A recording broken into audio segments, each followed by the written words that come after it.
ये तो शरारतों से फुर्सत नहीं मिलती, वरना मैं करके बताती पढ़ाई किसे कहते हैं। बकौल उसके मैं एक बदतमीज लड़की हूँ। हाय मुर्शिद, वो नहायत लगाना भूल गई। आपकी फैमिली क्या करती है? मेरी तो रख रख के बेचती है।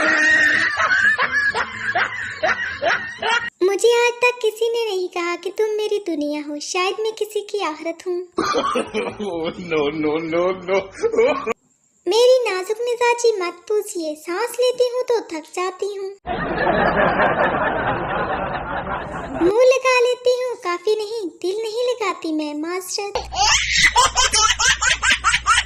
जिंदा हो तो बात कर लिया करो, मरने के बाद मैंने बात करना शुरू की तो तावीज ढूंढते फिरोगे।